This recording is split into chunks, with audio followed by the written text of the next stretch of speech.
الحمد لله وكفى وسلام على حبيبه المصطفى أما بعد فأعوذ بالله من الشيطان الرجيم بسم الله الرحمن الرحيم ومن أظلم ممن منع مساجد الله أن يذكر فيها اسمه وسعى في خرابها صدق الله مولانا العظيم۔ بارگاہ رسالت میں آپ صلی اللہ علیہ وسلم میں درود پاک کا ہدیہ پیش کریں۔ اللہم صلی علی سیدنا و مولانا محمد معدن الجود والکرم وآلہ واصحابہ الکرام وابنہ الکریم وبارک وسلم صلاة دائمة سرمدا ابدا۔ اللہ عز و جل قرآن عظیم میں ارشاد فرماتا ہے، اس سے بڑا ظالم کون جو اللہ کی مسجدوں میں اللہ کا ذکر کرنے سے روکتا ہے، وہ سب سے بڑا ظالم ہے۔ ومن اظلم ممن منع مساجد اللہ، اللہ کی مسجدیں، اللہ کا گھر اس کے ذکر پاک کے لیے ہوتی ہیں، اس کی عبادت کے لیے ہوتی ہیں، اور جو اللہ تبارک و تعالیٰ کے ذکر سے اور اس کی عبادت سے روکے، اللہ قرآن میں فرماتا ہے وہ سب سے بڑا ظالم ہے۔ میرے عزیزو، تاریخ اگر دیکھتے ہیں ہم تو ہر زمانے میں معرکہ حق و باطل ہوتا رہا ہے۔ باطل طاقتیں ہمیشہ یہ چاہتی ہیں کہ اللہ کے ذکر کو روکیں، کیونکہ طاغوت شیطان جس کا ذکر قرآن میں ہے وہ ہمیشہ سے یہ چاہتا رہا ہے کہ اللہ کا ذکر کرنے والوں کو روک دیا جائے، کیونکہ اس نے اللہ تبارک و تعالیٰ سے یہ وعدہ کیا، چیلنج کیا تھا، لَأَقْعُدَنَّ لَهُمْ صِرَاطَكَ الْمُسْتَقِيمِ، اے رب میں تیرے سیدھے راستے پر بیٹھ جاؤں گا، ثُمَّ لَآتِيَنَّهُمْ مِنْ بَيْنِ أَيْدِيهِمْ وَمِنْ خَلْفِهِمْ وَعَنْ أَيْمَانِهِمْ وَشِمَائِلِهِمْ، اور میں اس سیدھے راستے پر جو بھی گزرے گا اس کو کبھی سامنے سے آ کر بہکاؤں گا، کبھی پیچھے سے آ کر بہکاؤں گا، کبھی دائیں سے کبھی بائیں سے۔ اور اللہ تبارک و تعالیٰ سے شیطان مردود یہ کہتا ہے، وَلَا تَجِدُ أَكْثَرَهُمْ شَاكِرِينَ، تو تیرے بندوں میں شکر گزار بندے نہیں پائے گا۔ مطلب یہ ہے کہ ابلیس لعین مسلسل یہ کوشش میں ہے کہ اللہ تبارک و تعالیٰ کے بندوں کو اس کے ذکر سے دور کرے، اس کے شکر سے دور کرے۔ آج بھی وہ کیفیت ہم دیکھتے ہیں کہ سب سے زیادہ اللہ کے ذکر سے روکنے کے لیے جو شیطانی طاقتیں کوشش کر رہی ہیں، مگر میرے عزیزو یہ تمہارا امتحان ہے، تمہارا امتحان ایسا کہ کبھی یہ مت سمجھنا کہ تم خالی ہو، کیونکہ قرآن پاک اللہ تبارک و تعالیٰ 21ویں پارے میں فرماتا ہے، احسب الناس ان یترکوا ان یقولوا آمنا وهم لا یفتنون، کیا لوگ یہ گمان کر کے بیٹھے ہیں کہ وہ ایمان لے آئے تو ہم ان کو آزمائیں گے نہیں، یا ان کو چھوڑ دیا جائے گا؟ جو ایمان لایا ہوا بندہ ہے وہ آزمایا جائے گا۔ ایمان اگر تمہارے پاس ہے تو تمہیں امتحان سے بھی گزرنا ہی ہوگا۔ یہ ایمان کسی حلوہ پراٹھے کا نام نہیں ہے، کھا کر کے مست نیند سو جائے، پھر اسے اس دار فانی میں، اس دنیا میں امتحانات سے گزار کر کے اپنے ایمان کی کسوٹی کو دکھانا ہوگا۔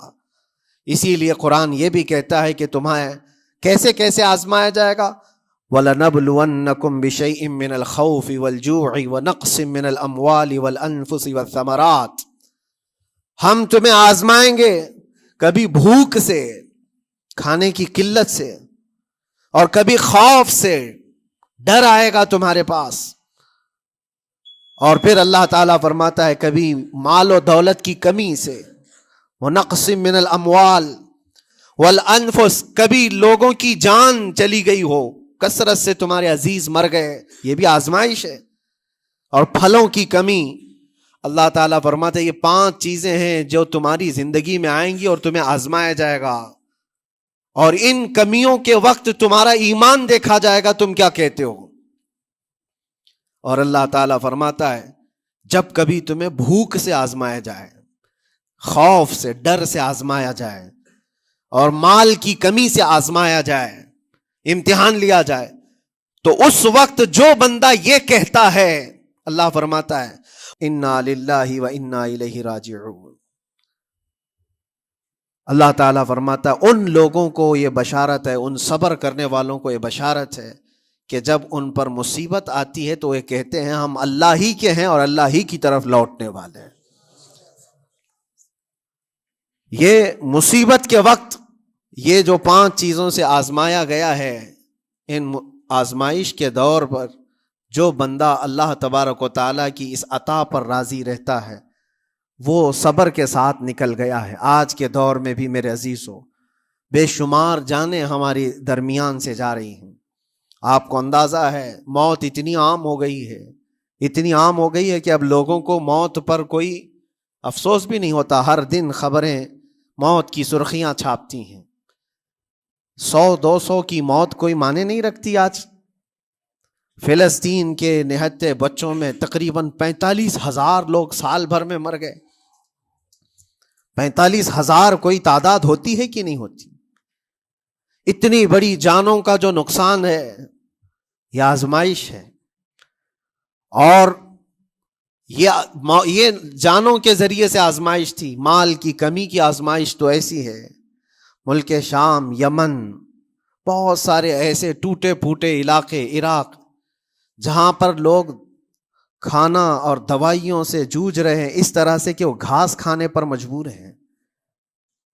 بہت سارے ایسے علاقے جہاں پر چھوٹے بچے پھینکے ہوئے کچرے میں سے دانے چن کر کے کھا لیا کرتے ہیں. وہ اپنے پیٹ کی اس آگ کو بجھانے کے لیے دانے دانے کے لیے ترس رہے ہیں. یہ بھوک کی آزمائش ہے، مال کی کمی کی آزمائش ہے، جانوں کی آزمائش ہے. عزیزان گرامی وقار، اور پھر خوف کے ذریعے سے جو آزمائش ہے وہ ہم دیکھ رہے ہیں. آج خوف ظالموں کے ذریعے سے تم پر مسلط کیا جائے گا. ہر آدمی ڈرا سہما ہوا، ہر آدمی اپنے اندر ایک ڈر لیے بیٹھا ہے کہ نکلوں گا تو کیا ہو جائے گا. ان سب کے درمیان اللہ کی بارگاہ میں سجدہ ریز ہونے کا نام ایمان ہے. سب حالات ہوں گے اس طرح سے، اور انہی حالات کے درمیان جو بندہ اپنا سر جھکاتا ہے مولا کریم کی بارگاہ میں وہ ایمان والا ہے. آؤ اگر ایمان کی کمال کی مثال دیکھنا ہے تو کربلا کے میدان میں کون کون سی آزمائشیں تھیں. بھوک کی بھی آزمائش ہے، پیاس کی بھی آزمائش ہے، جان کی بھی آزمائش ہے، خوف کی بھی آزمائش ہے. سب چیزیں ایک ساتھ کربلا کے میدان میں آئی. رسول اللہ کے گھرانے پر، اہل بیت پر وہ کیسا عظیم امتحان تھا جب وہ 72 لوگوں کا 82 لوگوں کا قافلہ بھوک اور پیاس سے جوجھ رہا ہو. 3 دن سے ان کے اوپر کھانا اور پانی بند ہو، اور ان شہزادوں کے ایمان میں ذرا برابر بھی فرق نہیں آتا. نہ ان کے ایمان میں، نہ حوصلے میں، نہ ہمت میں فرق آتا ہے. 3 دن کے بھوکے اور پیاسے باطل سے نپٹنے کے لیے کس طرح سے کمر بستہ ہے. یہاں تک کہ بھوک کی شدت ایسی تھی کلیجہ منہ کو آئے. 6 ماہ کا بچہ بھی روتے روتے زبان جس کی سوکھ گئی ہو، وہ ماں جو بچے کو دودھ پلاتی ہے اس کے سینے سوکھ چکے ہوں، دودھ ختم ہو چکا ہو ماں کے پستانوں میں، کیسی قلت ہوگی. پانی کا ایک قطرہ ان کے گھر تک نہیں پہنچ پاتا. ماں اپنے بچے کو دودھ نہیں پلا سکتی تھی. اس سے زیادہ کیا آزمائش تھی یہ بھوک اور پیاس کی آزمائش. پھر جانوں کی آزمائش تو ایسی، اللہ اکبر. 56 سال کی عمر کا وہ شہزادہ عالی وقار، سیدہ کائنات فاطمۃ الزہرا کا نور نظر، امام عالی مقام سید الشہداء امام حسین رضی اللہ تعالیٰ عنہ، جب میدان کربلا میں لاشوں کو اٹھاتے تھے، کتنی لاشیں اٹھائی، کبھی بیٹے کی، کبھی بھتیجے کی، کبھی بھانجے کی، کبھی بھائیوں کی، کبھی عزیزوں کی. میاں ہم اپنے گھر سے نکلنے والے ایک جنازے کو اٹھاتے ہیں تو 8 دن تک ہمارے اندر سے ہوش نکل جائے. کوئی اپنے بچے کو اپنے ہاتھوں سے دفن کر کے دیکھے پھر کیفیت پتہ چلتی ہے. امام حسین نے ایک نہیں اپنے لاڈلوں کی لاشیں اس طرح سمیٹی ہیں. ان کے جوان بیٹے علی اکبر کو جب شہید کر کے گھوڑے دوڑائے گئے تھے جسم کے اوپر سے، ٹکڑے الگ ہو چکے تھے، اس کو سمیٹتے ہوئے کون بیٹھا ہے؟ رسول اللہ کا نواسا. اور 6 ماہ کے بچے کو ہاتھ کے اندر ظالموں نے تیر سے ایسا مارا تھا کہ حلقوم پہ چلا گیا ہو، اور 6 ماہ کے علی اصغر کا خون جب امام حسین کے چہرے پر اچھل جاتا ہو، کسی باپ کے ہاتھ میں بیٹا وفات کر جائے اور پھر وہ لے کر کے خیمے میں آئے اور ادھر سے بلکتی ہوئی ماؤں کو اور بہنوں کو بھی دیکھے، ان میں بھی صبر کی تلقین دے. کبھی کبھار میں سوچتا ہوں اللہ یہ کیسے امتحانات سے گزرا تھا فاطمہ کا لال، کیسے امتحانات سے. بھوک اور پیاس کی شدت الگ، یہ جانوں کی شدت، جانوں کے جانے کا غم الگ، عزیزوں کی لاشوں کو اٹھانے کا بوجھ الگ، پھر اس پر 22,000 کا لشکر جرار سامنے، اس کا خوف لوگوں کے اوپر ڈالا جا رہا ہے. عزیزان گرامی وقار، یہ سب چیزیں کیا امام حسین کے قدموں کو ڈگمگا گئیں؟ کیا ان کے خاندان والوں کو بکنے پر مجبور کر دی؟ کیا انہوں نے سمجھوتے کر کے اپنا سب کچھ بیچ ڈالا؟ ایک خیمے کا بچہ بھی، خیمے کا ایک بچہ بھی امام حسین کا نکل کر کے آیا ہو تو مجھے تاریخ بتا دو. بلکہ تاریخ تو آج یہ کہتی ہے سرداد نہ داد دست در دست یزید، حقا کے بنا لا الہ است حسین. سر دے دیا مگر ہاتھ یزید کے ہاتھ میں نہیں دیا. حق تو یہ ہے کہ لا الہ کی جڑ کا نام حسین ہے. آج وہ امتحان قیامت تک کی تمہارے ساتھ ہوتا رہے گا، قیامت تک تمہارے ساتھ یہ آزمائش ہوتی رہے گی، کبھی بھوک سے، کبھی ڈر سے، کبھی جانوں کے نقصان سے، لیکن پھر تمہیں دیکھا جائے گا تم بکتے کتنے ہو، نکلتے کتنے ہو، ہواؤں کے پجاری کتنے ہیں، خواہشات نفس کو ماننے والے کتنے ہیں، اپنے کمفرٹ زون میں جینے کے لیے ایمان کا سودا کرنے والے لوگ کتنے ہیں. یہ آزمائش ہوتی رہے گی. میرے عزیزو، ایمان اس کا نام نہیں ہے کہ تم گھر میں آرام سے بیٹھے رہو گے اور کوئی امتحان نہیں ہوگا. امتحان تو ہوگا، آزمائش تو ہوگی. آج جو بھی حالات ہیں اس پر میں یہی کہوں گا، ایک بات ہو سکتا ہے کروڑوں مسلمانوں کے دلوں میں آج یہ نروس پن آئے، اتنے برے حالات ہوتے ہیں، اللہ ہمارے ساتھ ہے یا نہیں؟ اللہ ہمارے ساتھ ہے یا نہیں؟ ایمان ہمارا صحیح ہے یا نہیں؟ اسلام صحیح ہے یا نہیں؟ یہ شک بھی شیطان تمہارے دل میں ڈالتا ہے. کبھی تمہارے اوپر مصیبتوں کے پہاڑ ٹوٹ جائیں تو شک ڈالتا ہے شیطان تاکہ تمہارا ایمان ڈگمگا جائے. میرے عزیزو، مسلمان ہونے کا مطلب یہ نہیں ہے کہ تم صرف محلات میں جیو گے اور تخت و تاج کے مالک ہی رہو گے، ایسا نہیں ہے. ایمان والوں کو احد میں 70 جانیں بھی دینی پڑی ہے.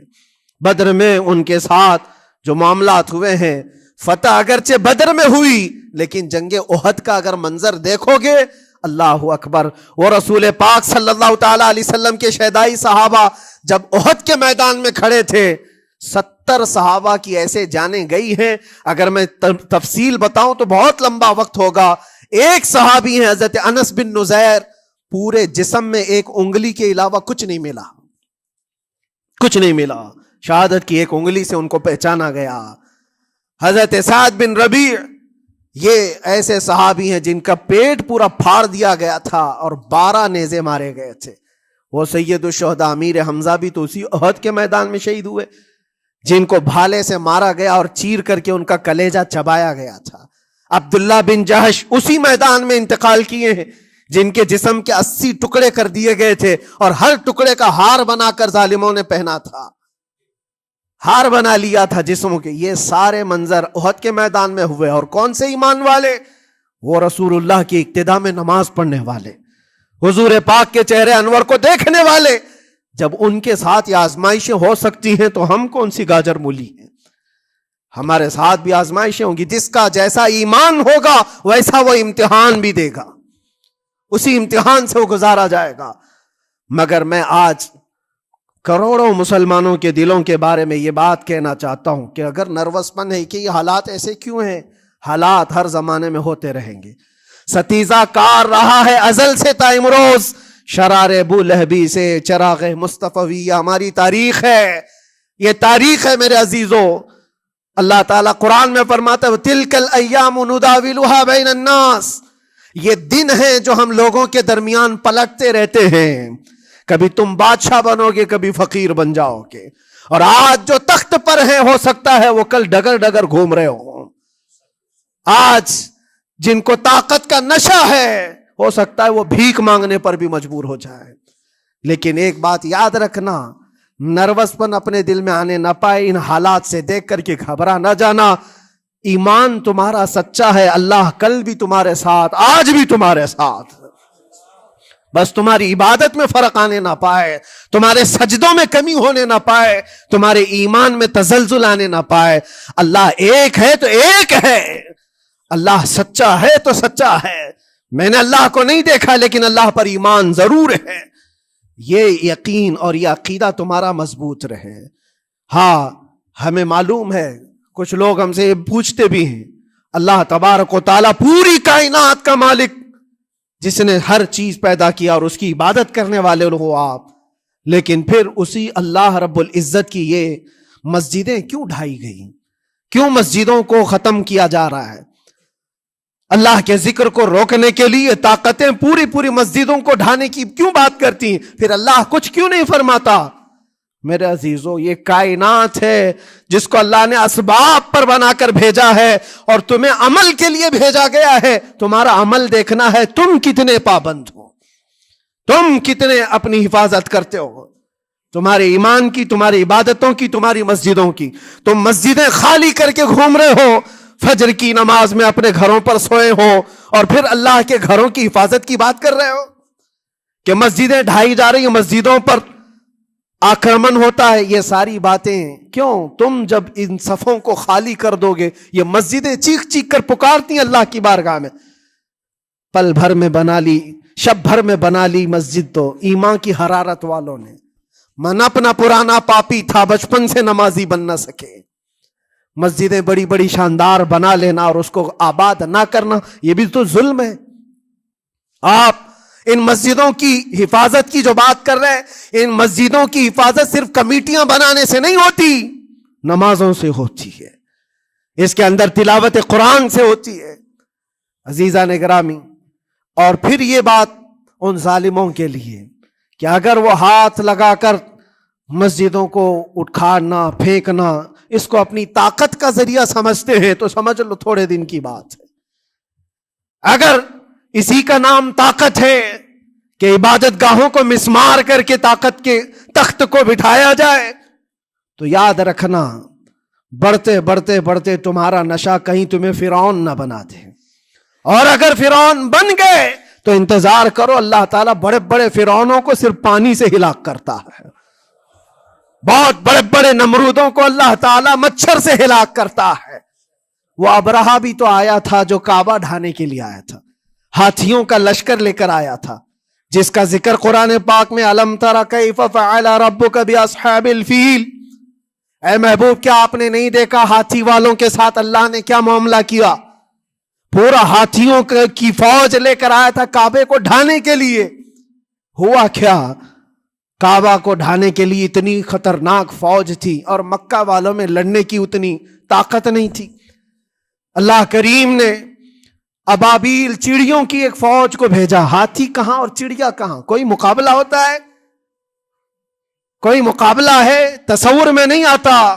لیکن رب تبارک و تعالیٰ کا ایک دستور ہے، بڑی بڑی طاقتوں کو چھوٹی طاقتوں سے ہلاک کرتا ہے. چھوٹی چھوٹی سی چڑیاں ایک ہاتھ میں تمہارے آ جائیں، ایک چونچ میں اور دو پاؤں میں کنکریاں لے کر آتی تھی، اوپر سے صرف وہ کنکریاں گراتی، ہاتھیوں کے پیٹ پھٹ جاتے اور آگ لگ جاتی تھی. اللہ تبارک و تعالیٰ کی طاقت کا یہ مشاہدہ، قوت کا ایک ہلکا سا اظہار جو مکہ کی ان وادیوں میں ہوا منا، اور اللہ تعالیٰ فرماتا ہے فَجَعَلَهُمْ كَعَصْفٍ مَأْكُولٍ. اللہ نے ان کو ایسا کر دیا جیسے کھائی ہوئی مرغی ہوتی ہے، نوچ نوچ کر کے کھا کر چھوڑی ہوئی مرغی ہو. پوری فوج کی حالت ایسی ہو گئی تھی. کعبہ مکرمہ کو ڈھانے کے لیے آئے، تب اللہ تبارک و تعالی ظالموں کو کس طرح سے نیست و نابود فرمایا. ہمیں یقین ہے میرے عزیزوں، اللہ تبارک و تعالی وہ ابابیل بھیجنے والا مولا آج بھی زندہ اور ہمیشہ زندہ رہے گا.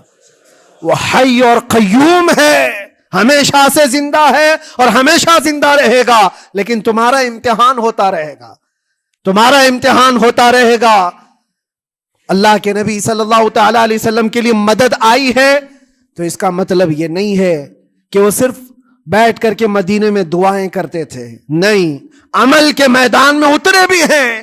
صحابہ نے بھوک اور پیاس برداشت کی ہے، کتنے کتنے دنوں تک وہ ایک کھجور پر پورا دن گزارتے تھے، پیوند لگے کپڑے۔ حضرت ابو ہریرہ فرماتے ہیں ہم تو ایک جنگ سے ایسے واپس آئے تھے کہ ہمارے پاؤں کے پورے ناخن اکھڑ گئے تھے، پاؤں کے ناخن اکھڑ گئے۔ خندق کے میدان میں خود نبی پاک صلی اللہ علیہ وسلم اپنے ہاتھوں سے خندق کھودتے رہے، اور پیٹ پر پتھر باندھنا، یہ سب مشقتیں، سٹرگل کیا ہے۔ پھر اللہ سے یہ دعا کیا مولا تو اپنی مدد بھیج دے، تو اپنے رحم و کرم کی بارشیں برسا، اور ہم یہاں مست کھا پی کر کے پھر دعا کرتے ہیں مدد آ جائے۔ تم نے محنت کون سی کی، کون سی مشقت کی؟ میرے عزیزو، اگر محنت و مشقت میدان میں اتر کر کرنے کا موقع نہیں ہے تو عبادتیں تو کرو اپنی پوری، اپنی نمازیں تو کمپلیٹ کر لو، اور اللہ کو راضی کرو۔ اپنے گناہوں سے اگر وہ غضبناک ہے تو توبہ کرو۔ اور جاتے جاتے یہ بات بھی میں عرض کروں گا کہ آج جن لوگوں کو ایسا لگتا ہے کہ یہ کھیل تماشا ہے، ایک بات یاد رکھنا، کسی مسجد کے ختم ہو جانے سے یا مومن کے کسی کے ہار جانے سے ایمان کبھی ہارتا نہیں ہے، ایمان ہمیشہ جیتتا ہے۔ تھوڑی دیر کی تکلیف تو مومن کو ہو سکتی ہے، لیکن اس کے ساتھ ایمان ہے تو ہمیشہ سر بلند ہے۔ اس سے بڑی کوئی کامیابی کیا ہے؟ ہم نے دیکھا ہے کربلا کی تاریخ میں جیتا کون ہے؟ دنیا کی نظر میں، اس وقت کی میڈیا کی نظر میں، اس وقت کے جو کتے ہوں گے ان کی نظر میں یزید جیتا ہوگا، لیکن قیامت تک ہر مومن کہتا ہے بادشاہ است حسین، بادشاہ است حسین۔ ایمان کی جیت ہمیشہ ہے، اگرچہ وہ ٹکڑوں میں بدل جائے، اگرچہ وہ 1000 ٹکڑوں میں ہو جائے۔ آج بھی پھریرا لہرا رہا ہے تو حسین اعظم کا لہرا رہا ہے۔ اسی لیے یاد رکھو، صرف تخت پہ چڑھ کر بیٹھنے کا نام جیت نہیں ہے۔ ابھی الیکشن بھی گزرا، کچھ لوگ نروس ہوں گے کہ ہم ہار گئے۔ اگر وہ ایمان والے ہیں، سچے ایمان والے ہیں، تو انہیں یاد رکھنا چاہیے جیت اور ہار صرف تخت حاصل کرنے کا نام نہیں ہے، دلوں پر حکومت کرنے کا نام جیت ہے۔ اور آج 800 سال گزر گئے، ہند الولی سلطان الاولیاء غریب نواز کی حکومت ہم سب پر قائم ہے۔ کس بات کی حکومت ہے یہ دلوں کی حکومت ہے۔ اور وہاں جو ہاتھ لگانے کی کوشش کر رہا ہے وہ اپنے ہاتھوں کو بچا لے، آگ تمہارا انتظار کر رہی ہے، آگ تمہارا انتظار کر رہی ہے۔ اس لیے کہ اللہ فرماتا من عادی لی ولیا فقد آذنتہ بالحرب، جس نے میرے ولی سے دشمنی کی میں اس کو اپنے ساتھ جنگ کا اعلان کرتا ہوں۔ آؤ رب تعالیٰ سے جنگ کرنے کے لیے تیار ہو؟ اللہ کے ولی سے مقابلہ کرنا چاہتے ہو؟ اللہ کے ولی کو چھونا چاہتے ہو؟ رب تعالیٰ فرماتا ہے جو اللہ کے ولی سے دشمنی کرتا ہے اسے میں اپنے ساتھ جنگ کا اعلان کرتا ہوں۔ ہے کسی کی ہمت و طاقت اللہ سے جنگ کرنے کی؟ تو جو یہ چاہتے ہیں کیڑے مکڑوں کی موت مرو گے، اس سے بھی خطرناک ذلیل ہو کر مر جاؤ گے۔ اجمیر معلیٰ یہ صرف اور صرف ایک دھرتی کا نام نہیں ہے، اللہ کے ولی کی آباد کی ہوئی مقدس زمین ہے۔ اور ہم سنیوں کی آستھا ایسے ہے، امام اہل سنت فاضل بریلوی اعلیٰ حضرت فرماتے ہیں دنیا بھر میں جہاں دعائیں قبول ہوتی ہیں ان جگہوں میں سے ایک جگہ کا نام اجمیر معلیٰ ہے، جہاں اللہ تعالیٰ دعائیں قبول فرماتا ہے۔ ہم اپنی آستھا ہی نہیں رکھتے میرے عزیزو، اپنی جان بھی حاضر ہے غریب نواز کے قدموں کے لیے۔ اس لیے میں کہنا چاہتا ہوں سرکار غریب نواز رضی اللہ تعالیٰ عنہ کے رکشک، یہ لوگ اگر یہ سمجھتے ہیں کہ مسلمان بکھر گئے ہیں، ٹوٹے ہیں، بکھرے ہیں، ان کے پاس کوئی طاقت نہیں، کوئی سیاست نہیں، اور ہم جس کو چاہیں آکرمن کر کے ختم کر دیں، ہو سکتا ہے ہم سب کو مار ڈالو تمہاری طاقت کے ذریعے، لیکن وہ غریب نواز ہے۔ اپنے باپ داداؤں کی تاریخ یاد رکھنا، پوچھنا، جو غریب نواز کو اٹھانے کی کوشش کیا اٹھ گئے ہیں، اور وہ دھرتی پہ آج بھی آباد ہے۔ انشاءاللہ قیامت تک اجمیر معلیٰ چمکتا رہے گا۔ سرکار غریب نواز رضی اللہ تعالیٰ عنہ کے آستانے سے جو فیض بٹتا ہے، اپنے اور غیر سب وہاں سے فائدہ اٹھاتے ہیں، سب لوگوں کو برابر فائدہ اٹھایا جاتا ہے۔ اسی لیے میرے عزیزو، یہ آزمائشوں کے دور میں میری صرف ایک ہی گزارش ہے، اپنا ایمان مضبوط کرو، اپنا ایمان مضبوط کرو۔ جیسی بھی مصیبتیں آئیں، طاقتیں آئیں، تمہارا سجدے سے سر دور نہ ہونے پائے، اللہ سے غفلت ہونے نہ پائے، تمہارے ذکر و اذکار میں کمی ہونے نہ پائے، مسجدوں سے دور بھاگنے کی کوشش نہ کرو، واپس آ جاؤ، اللہ کی رحمت قریب ہے۔ قرآن میں اللہ فرماتا ہے الا ان نصر اللہ قریب، آگاہ ہو جاؤ، بے شک اللہ کی مدد بہت قریب ہے۔ وآخر دعوانا الحمدللہ رب العالمین۔ السلام۔